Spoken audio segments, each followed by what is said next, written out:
Bom dia, senhoras e senhores, sejam bem-vindos. E vamos falar sobre um tema muito interessante a respeito do dono da obra, se ele responde por dívidas, né? Será que o dono da obra está envolvido em alguma responsabilidade? Vamos descobrir isso. E vou aproveitar também, pessoal, já que a gente vai tratar desse tema, eu vou aproveitar para dar uma revisada em alguns conceitos, que são conceitos essenciais para quem atua na atividade imobiliária, especificamente na construção civil, como, por exemplo, o conceito de proprietário, construtora, incorporadora. Vamos falar sobre isso e vamos falar sobre também outras questões polêmicas envolvendo esses digamos assim, atores, né? Atores que se colocam a sua pele em jogo, se colocam no risco do negócio. Qual o papel de cada um e como cada um responde pelos prejuízos experimentados, ou por dívidas, ou etc., outras hipóteses de responsabilização diante de uma incorporação, diante de uma construção, e assim sucessivamente. Tá? Será que o dono da obra ele vai responder, né? Será que o dono da obra ele vai responder pelas dívidas ou pelos problemas, né? Por tudo aquilo que de ruim ou de prejudicial possa acontecer numa obra, né? Será que o dono da obra ele vai ter uma responsabilidade, né, em relação a isso, em relação a débitos ou descumprimento, ou vícios de obra, né? Será que o dono da obra, né, imagina que ele negocia esse imóvel, será que ele vai ter algum tipo de responsabilidade? Uhum. Bom, é isso que eu quero tratar com vocês hoje aqui. Tá? E quero dizer para vocês o seguinte, pessoal, nós temos vários tipos, né, de dono de obra, digamos assim, e acho que o principal deles, certamente, é o incorporador, né? O incorporador. Evidentemente que o incorporador, ele é o grande maestro, né, do desenvolvimento da produção, né, dos imóveis que serão vendidos. Então, numa perspectiva da incorporação, né, nós temos alguns papéis que são bem importantes. Nós temos, por exemplo, que podem ser desenvolvidos, né, podem ter mais de um papel, né, concomitantes no desenvolvimento de um empreendimento. A gente pode ter a figura do proprietário, a figura do incorporador, a figura do construtor, a figura dos responsáveis técnicos, como arquitetos, engenheiros, e assim sucessivamente, prestadores de serviço, empresas especializadas, por exemplo, em esquadrias, etc, etc e tal. Cada uma delas vai ter a sua responsabilidade, né, em relação àquilo que produziu, em relação àquilo que desenvolveu, certo? Pois bem, para o caso do incorporador, é diferente. O incorporador, ele reúne a responsabilidade de todos. Por quê? Porque no seu conceito de existência está, para mim, a palavra, digamos assim, que auxilia a compreender o papel do incorporador, é a palavra controle. Controle. Então, tanto é incorporador, quanto mais incorporador é, né, aquele que mais controla o empreendimento. Então, a palavra-chave seria essa, o controle do empreendimento. O incorporador profissional, o que acontece? Ele tem o controle das contratações. Então, poderia um incorporador construir um determinado empreendimento? Poderia. Ele cumularia em dois papéis, o papel do construtor, que é aquele que mobiliza os empregados que trabalham na obra e transformam aquele projeto em algo concreto. Então, esse é o construtor. Então, poderia o incorporador ser também o construtor? Poderia. Mas o mais comum é que o incorporador se destaca, se separa da figura do construtor e ele passa a ter o controle. Ele controla a contratação desse construtor. Imaginemos que esse construtor cometa erros. Imaginemos que este construtor, ele construa com vícios, né? Tem alguns vícios esse imóvel, e esse imóvel vai ser vendido para algumas pessoas, para os adquirentes, né? Os adquirentes recebem esse imóvel e o recebem com vício. Evidentemente que esse construtor, ele vai responder, né, por todos os defeitos, todos os vícios dessa obra. Porém, a incorporadora, ela também responderá solidariamente por tais vícios, ainda que não tenha agido diretamente para cometer esse erro, né? Ainda que a sua atitude não tenha sido uma atitude de construção, ela não esteja no campo, ali no canteiro de obras, ela não está em campo, não está lá jogando no dia a dia, mas ela é a grande coordenadora. Então, basta ser incorporadora, E aqui nós temos várias hipóteses, né? A gente tem a incorporação, a co-incorporação. O proprietário pode ser um co-incorporador ou pode ser um proprietário comum, né? Uma pessoa física. As incorporadoras também podem ser pessoa física ou pessoa jurídica. Isso é irrelevante, né? Então, sempre que nós tivermos a figura do incorporador, o seu papel é lido como sendo o grande maestro, né? O grande orquestrador disso. Pode haver duas incorporadoras no mesmo empreendimento? Podem. Elas podem se dividir, né? Por exemplo, uma tem mais controle sobre o negócio em si, por exemplo, ela definiu que ali vão ser desenvolvido um empreendimento comercial ou um empreendimento residencial. Perfeito. Aquela incorporadora, então ela orquestrou e ela tem esse poder. Ela convida uma outra incorporadora que vai, digamos assim, contribuir com a parte do desenvolvimento do projeto e da contratação da construtora, ou até vai ser também incorporadora e construtora, né? Então, nesse aspecto eu vou ter uma co-incorporação. Esse incorporador inicial pode ser o proprietário do terreno, ou pode não ser o proprietário do terreno. Não tem problema nenhum. Os papéis, essa figura ela é multiforme. Ela pode se apresentar com várias formas. Não há problema nenhum. Mas sempre que ela tiver a prerrogativa, por exemplo, de construir, que nem eu acabei de mencionar, e ela vai e delega isso para alguém, ela contrata alguém, ela então está substituindo aquele fazer. E sempre que ela substituir aquele fazer, ela passa a ser corresponsável, responsável solidária pela realização, né, pela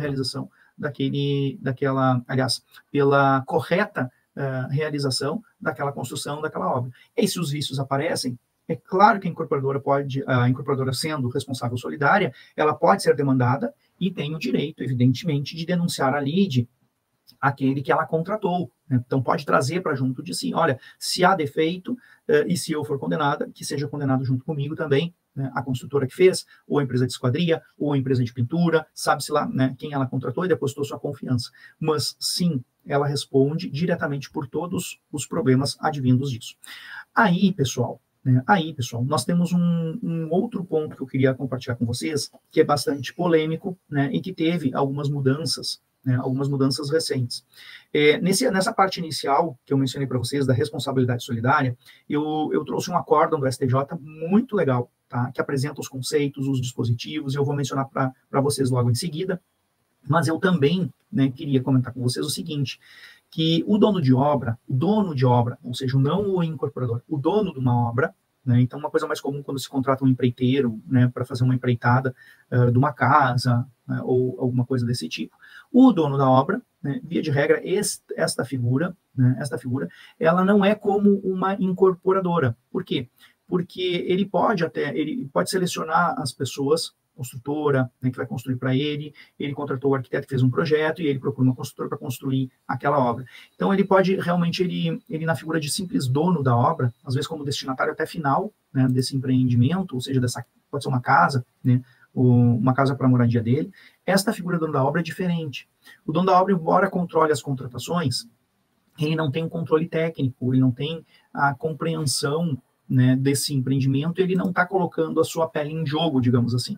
Ele não está fazendo aquilo, mobilizando para ter lucro ou desenvolver uma atividade econômica em cima daquela determinada obra. Então, sempre se defendeu, né, que o dono de obra, ele não responde por qualquer dívida, por qualquer problema relacionado ou vício relacionado à obra, mas sim a construtora que ficou responsável pela construção, né, pela realização daquela obra. Então, sempre se entendeu dessa maneira. É bem diferente, como vocês podem ver, é bem diferente da situação da incorporação, né? Então, é muito diferente da situação da incorporação. Então, na incorporação vem aquela empresa profissional, ou pessoa física, não tem problema, mas profissional, faz a mobilização, desenvolve o empreendimento e começa a buscar os adquirentes no mercado que vão, com o seu recurso, viabilizar aquele empreendimento. O dono da obra já é diferente, ele tira dinheiro do próprio bolso, ele contrata uma construtora, faz um contrato e espera receber as chaves na mão. Ponto. Tá?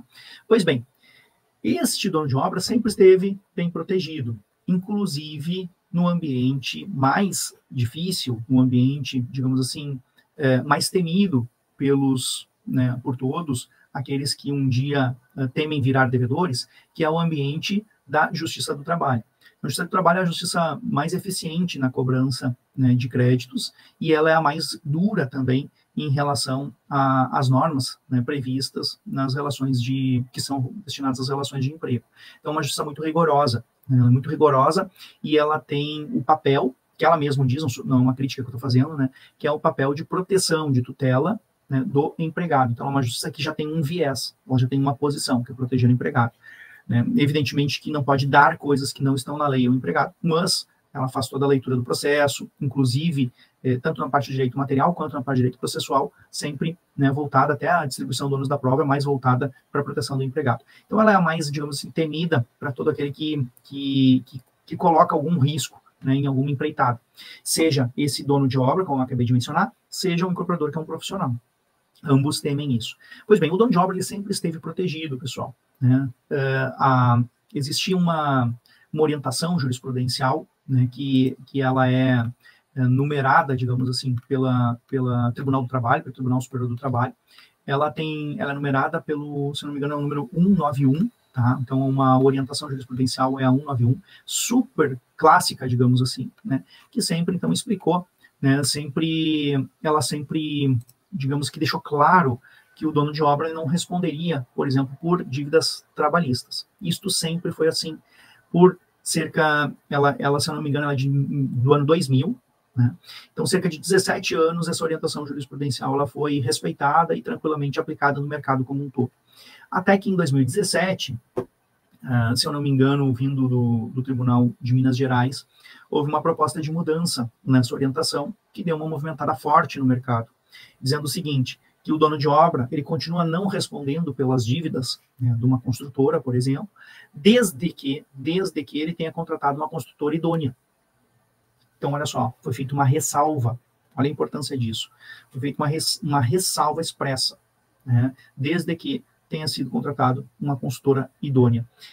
Muitas críticas foram feitas a essa decisão, essa mudança jurisprudencial, porque todos os contratos, todas as premissas contratuais de verificação já tinham acontecido, né, até o ano de 2017, os contratos que tinham sido feitos não tinham essa referência ou essa compreensão, não existia essa exigência de demonstração de que houve uma avaliação da idoneidade do contratado. Né? Claro que ninguém quer contratar uma empresa inidônea, mas também nunca foi dito que precisava ser demonstrada a idoneidade da empresa, são coisas diferentes, eu já explico isso. Então, passou a se ter agora também um risco para o dono de obra. Mas, recentemente, o próprio TST tem se manifestado que contratos anteriores a 2017, então, por modulação, não estariam sujeitos, né, a esse novo entendimento. Mas aqui nos cabe advertir sobre os riscos, né, já que a gente está falando sobre a responsabilidade do dono de obra. Então, sim, perante a Justiça do Trabalho, passa a se ter um risco também para o simples dono de obra, aquele que contratou uma construtora para construir a sua casa. E, evidentemente, né, como eu sempre digo, o precedente a gente tem que se adaptar, não adianta a gente criticar, né, a gente tem que se proteger em relação a ele. Evidentemente, existe aqui uma observação bem importante de prudência que nós devemos adotar a partir desse novo entendimento de que o dono de obra responderia pelas dívidas. Né? Como, por exemplo, durante o processo de contratação, juntar e anexar ao contrato todas as negativas, as certidões negativas de débitos, inclusive na Justiça do Trabalho, desta construtora. Feito este procedimento, que não parece ser tão complexo, não parece ser tão difícil, feito este procedimento, né, estaria novamente protegido o dono da obra, né, dessa responsabilidade subsidiária, né, em alguns casos, alguns juízes defendem até a solidária. Então, a responsabilização subsidiária estaria resolvida a partir deste ato simples de verificação da idoneidade que poderia ser realizado a partir das certidões. Qual que é o motivo desse tipo de procedimento? O tipo de procedimento é eliminar do mercado aqueles descumpridores da lei. Em tese, é um bom motivo, né? Ele é um bom motivo, né? Mas, claro, ressalvado aquelas críticas de que isso é uma informação que pega todos de surpresa, porque durante 17 anos foi diferente. Né? Então, até isso se propagar, muitas condenações advirão, infelizmente, né, pelo desconhecimento das pessoas comuns, do cidadão. Eu tinha prometido para vocês, eu quero compartilhar com vocês um recurso especial, né, para além dessa advertência, né, que deu razão à nossa aula, eu quero compartilhar com vocês um recurso especial muito legal, que fala sobre a responsabilidade solidária da incorporadora e transmite vários conceitos. Então, anotem aí, ó. Recurso especial 884.367 do Distrito Federal, cujo ministro relator é o ministro Raul Araújo. Vou repetir, 884.367 do Distrito Federal. Relator, ministro Raul Araújo. Pois bem, aqui o ministro Raul Araújo, ele explica, né, é muito bacana esse acórdão, recomendo a leitura, é um acórdão curto, tá? É um acórdão de 17 páginas, então ele é bem curtinho, mas ele vai direto ao ponto, né, e ele traz importantes conceitos. Então olha só a ementa dele, que bacana que ficou.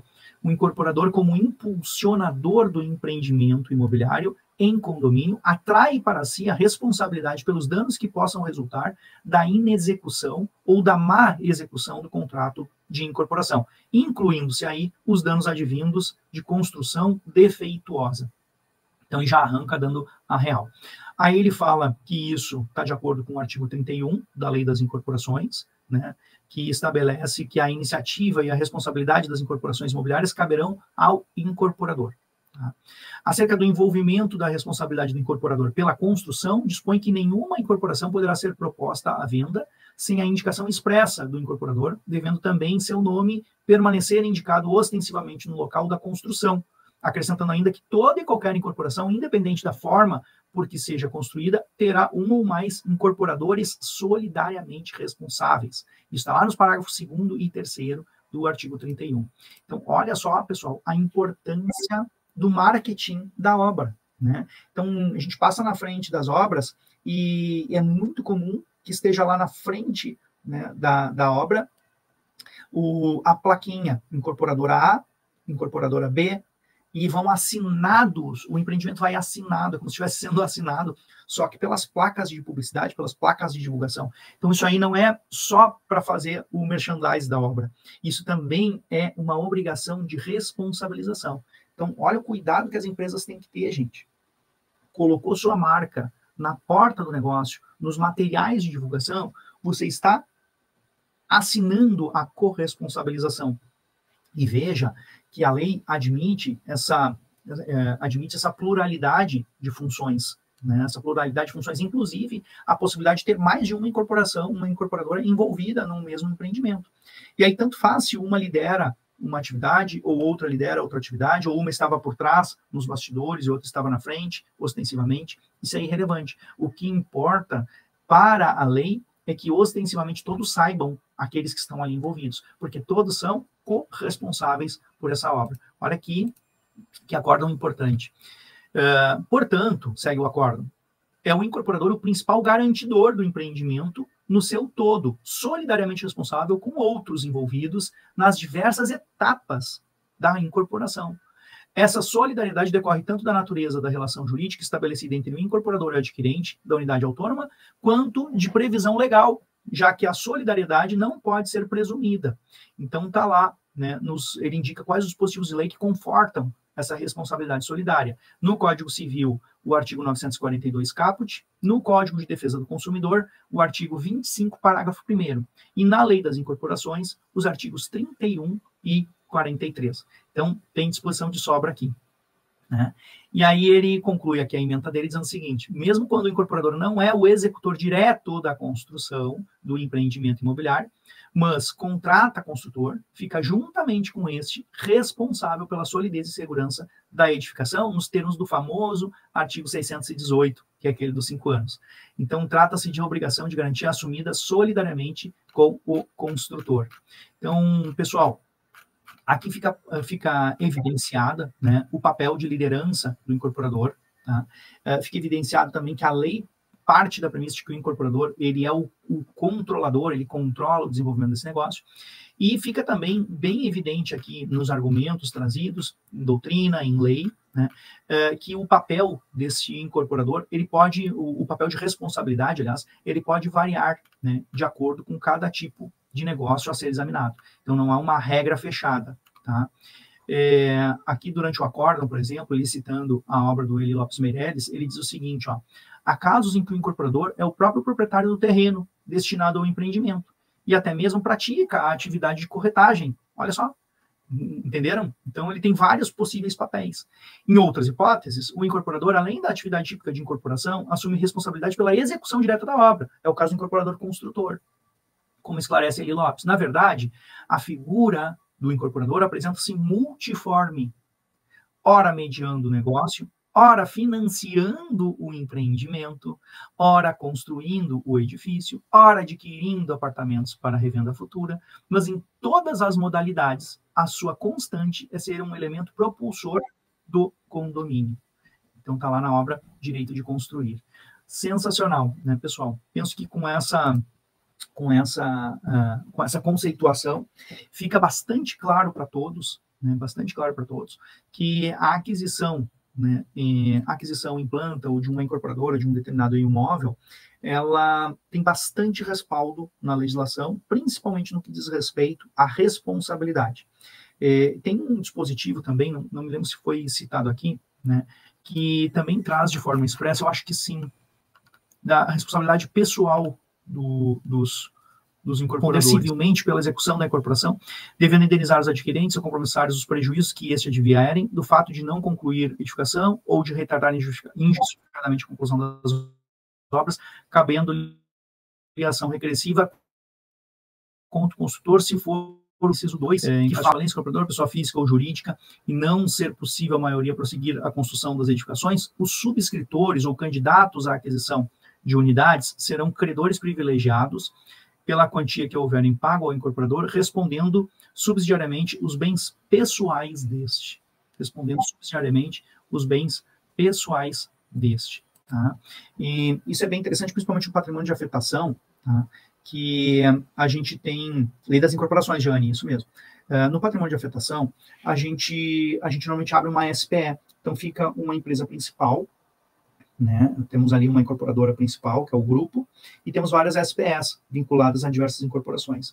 Então, deu desvio de dinheiro, deu problema numa SPE, a própria lei no artigo 43, inciso 3, que eu acabei de ler para vocês, diz que responde pessoalmente no seu patrimônio, né, quando não for possível, então, a incorporadora dar cumprimento e já ter recebido os valores para dar cumprimento na incorporação. Então, veja que facilitado até por uma desconsideração de personalidade jurídica ou de atração do grupo econômico para dentro da responsabilidade. Tá bem? Bacana, pessoal. Vejam a importância, né, da gente ter no nosso horizonte a compreensão, tanto do ponto de vista de quem está orientando, o advogado que está orientando as incorporadoras, quanto do advogado que está orientando o dono da obra, quanto do advogado que está orientando os adquirentes, né? A gente ter essa compreensão dos papéis que estão sendo desenvolvidos. Então, o adquirente enxerga que tem um grupo de empresas ali, todas elas têm legitimidade para responder pelos defeitos. Então, deu vazamento na minha janela, né, deu um problema de infiltração, eu tenho tanto a empresa que é a fabricante da esquadria como responsável, quanto a construtora, né, que efetivou a instalação dessa esquadria, né, dentro do ambiente, ou preparou o espaço para a instalação da esquadria dentro do empreendimento, quanto a incorporadora. Né? Então, olhem só. E também, se tiverem investidores, eles também estarão envolvidos nessa responsabilização. Então, o ponto de vista do adquirente é para ele ter mais segurança na aquisição de algo que ainda não está pronto. Né? E que também, com o uso, vão surgindo possíveis defeitos. Do ponto de vista do dono da obra, pessoal, a importância dele fazer esse trabalho de análise da idoneidade antes da contratação. Então, segunda dica, né, que a gente conclui aqui do nosso encontro de hoje. E ainda, né, a questão do própria incorporadora que contrata a sua construtora. Se ela vai ter responsabilidade subsidiária, né, algum risco de responsabilidade subsidiária, né, evidentemente ela faz a contratação. No caso da incorporadora, ela responde solidariamente, independentemente de qualquer coisa. Então, nesse caso, que ela também faça esse tema de casa e se proteja em relação à contratação dos maus fornecedores, que em tese poderiam colocá-la em risco. Certo, gente? Então, ficam essas 3 dicas aqui registradas, devidamente registradas, e